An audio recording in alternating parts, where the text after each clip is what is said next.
వాతావరణాన్ని మొత్తం కొలాప్స్ చేసినటువంటి వ్యక్తి ఎవరు అంటే అడ్వకేట్ తిలక్. ఇవాళ కూడా ఆయన ఎక్కడ ఉన్నాడు కానీ ఆయనకు పాదాభివందనాలు చెప్పాలి. అంటే వీళ్ళు ప్లాన్ ఏం చేశారంటే స్నేహం చేస్తే ఎలా ఉంటుంది, అదే స్నేహితులు బ్యాక్ స్టాపింగ్ చేస్తే అదే స్నేహితులు ఎలా ఉంటారు అన్నది కూడా ఎగ్జాంపుల్ చూపించాలని వీళ్ళు స్నేహితులు ఫిక్స్ అయ్యారు. కానీ దాన్ని ఆయన కన్విన్స్ చేసి మీకు మంచి ఫ్యూచర్ ఉంది, మీకు భవిష్యత్తు ఉంది, ఆ అమ్మాయి తను ఇష్టపూర్వకంగా వెళ్ళింది, వాళ్ళు కిడ్నాప్ చేస్తే మనం చేద్దాం, రేపు వచ్చాక చూద్దాం. కిడ్నాప్ చేయలేదు, స్వతహాగా ఆమెనే ఇంట్రెస్ట్తో వెళ్ళిపోయింది.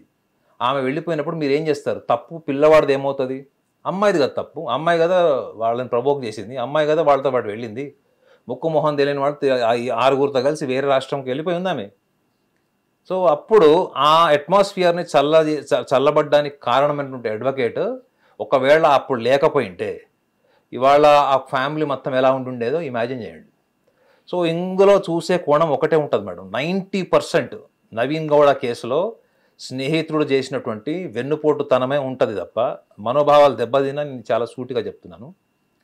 అందులో 90% నేను ఒక స్నేహితుడిని నమ్మితే వాడు నా చెల్లెతో ఇట్లా చేశాడు. నిజంగా చెప్పండి, మీరు ఒక స్నేహితుడు అన్నప్పుడు మీ ఇంట్లో ఆడపిల్లని నేను ఎట్లా చూస్తాను? సిస్టర్ లాగానే చూస్తాను. ఒక స్నేహితుడి చెల్లెలు ఒక స్నేహితుడి చెల్లెలు నాకు చెల్లెలే అవుతుంది, ఒక స్నేహితుడు అక్క నాకు అక్క అవుతుంది. జనరల్గా సొసైటీలో అందరూ అట్లే ఉంటారు. అన్న అన్న అని పిలుస్తారు, పరిచయం చేసిన రెండో రోజు నుంచి అన్న అన్న అని పిలుస్తారు.